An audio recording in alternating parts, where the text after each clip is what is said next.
I fought a good fight. I finished my football race. And after 18 years, it's time. God bless all of you, and God bless football. And with that, the sheriff rode off into the sunset.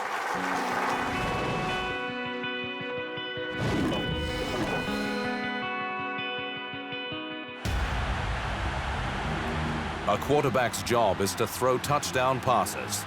No one in NFL history has done that more than Peyton Manning.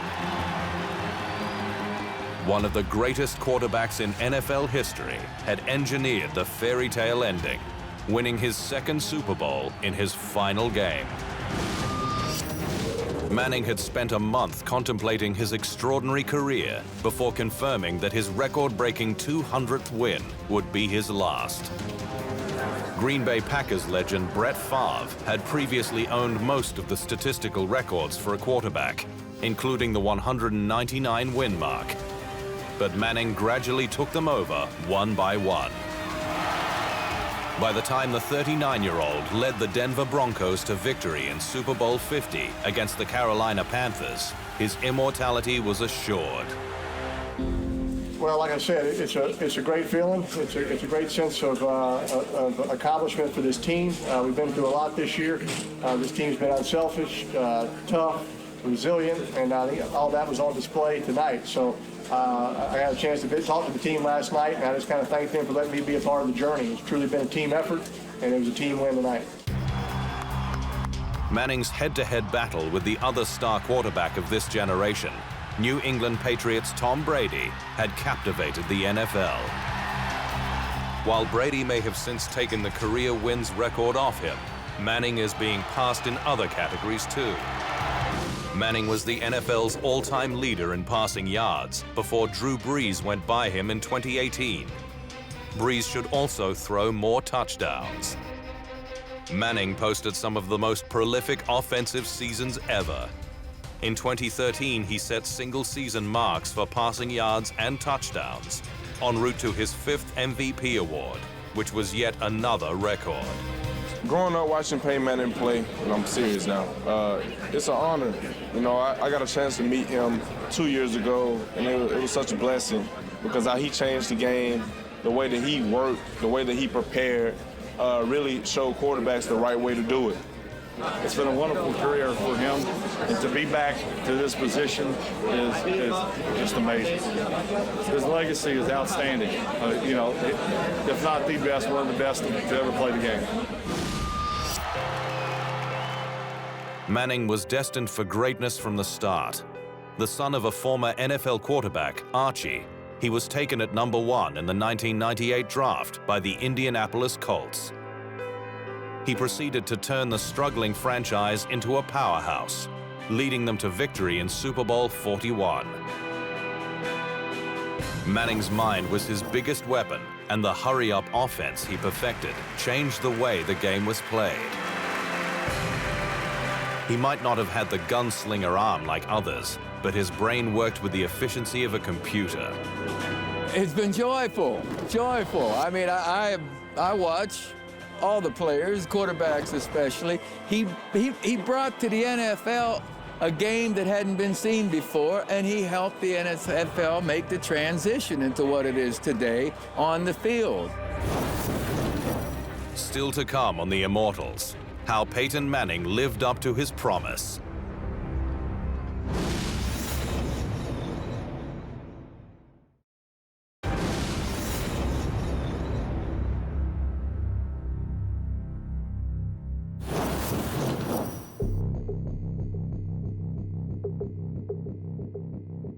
Peyton Manning's pre-draft interview with the Indianapolis Colts gave a telling insight into what made the college star from Tennessee tick.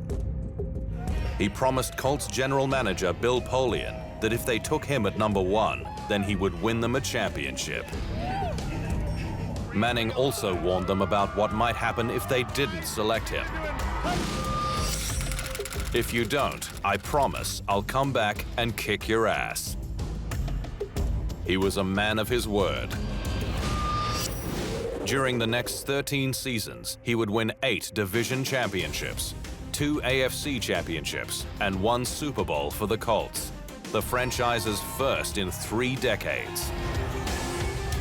There were many highlights, but one of his greatest performances came in the 2007 AFC Championship game against Brady's Patriots. The Colts were behind 21-3 before Manning went to work, scoring 32 second-half points to claim an incredible victory.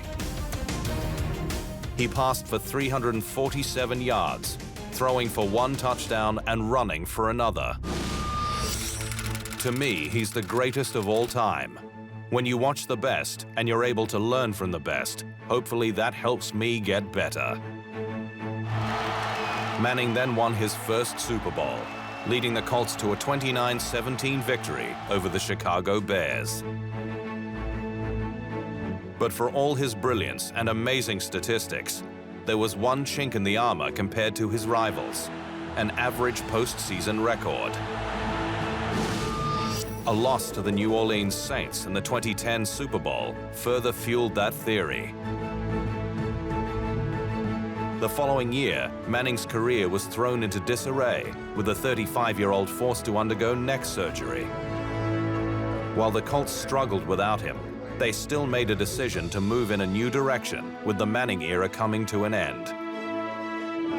After making a full recovery, the 4-time MVP became the most highly sought-after free agent, with Hall of Fame quarterback and Denver general manager John Elway convincing him to join the Broncos.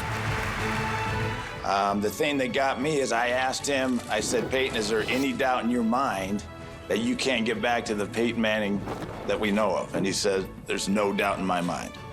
And when he said that, and when the doctors all backed it up, then that's when we knew that, hopefully we could land him and have him be a Denver Bronco. A rejuvenated Manning was an unstoppable force.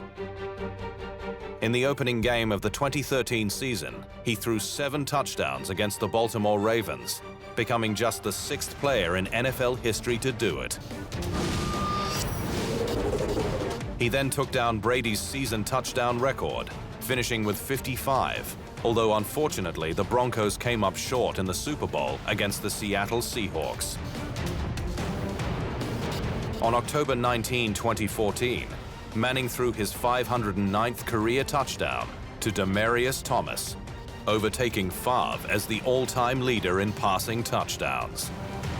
I've always been a fan of quarterbacks, whether it's, Brett Favre or Dan Marino or John Elway. And so I'm very honored and humbled to join, a pretty unique club. The following season, he struggled initially before breaking Favre's record for career passing yards in Week 10. Manning was then replaced by Brock Osweiler because of a foot injury, and even when he returned, the veteran found himself in unusual territory. He was the backup. That changed for the playoffs, and in what would be his final matchup with Brady in the AFC Championship game, Manning came out swinging, completing 2 touchdowns in the 20-18 victory. You try to do your part and contribute. And when you're not able to contribute because you can't participate, you try to be patient and you work yourself back into a position to be available to participate and to try to make a contribution. So it's a great honor to be going back to the Super Bowl. It was a case of the veteran Hall of Famer taking on the rising superstar, with Cam Newton, the quarterback of the Carolina Panthers, named the MVP.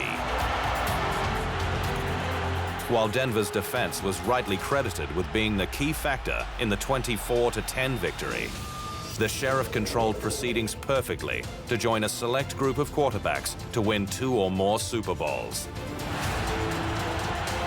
The previous entrant into this exclusive club, a New York Giants quarterback by the name of Eli Manning.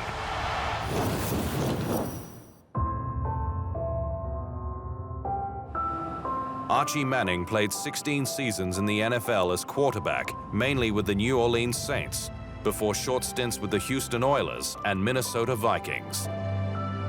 He was a 2-time Pro Bowl selection, a feat which would be equaled 21 years later by his second oldest son, Peyton, on his way to a record 14 Pro Bowls. His youngest son, Eli, would also continue the family tradition, selected 4 times for the end-of-season Best of the Best game. 4 years younger than Peyton, he was also taken at number 1 in the draft. After winning a Super Bowl in just his 4th season, Eli claimed the family bragging rights in 2012 when he won his 2nd Super Bowl with the Giants. It wasn't a plan. I mean, Olivia and I didn't get married and said, boy, I hope we have boys so we can mold them to grow up and be pro football players. That wasn't the plan. There was no one more excited at Levi's Stadium in Santa Clara on February 7, 2016, after the Broncos' victory, than Eli Manning. You know, I know he doesn't want to talk about it, the legacy, and you know, but kind of from an outsider looking in, I think his impact on the game, on the NFL, especially the quarterback position, has been made, and he's kind of set a standard for you know, playing up-tempo football, the no-huddle, being able to get to any play, kind of being that offensive coordinator on the field. So I think you know, he's been an ambassador for the NFL and for the quarterback position for a long time.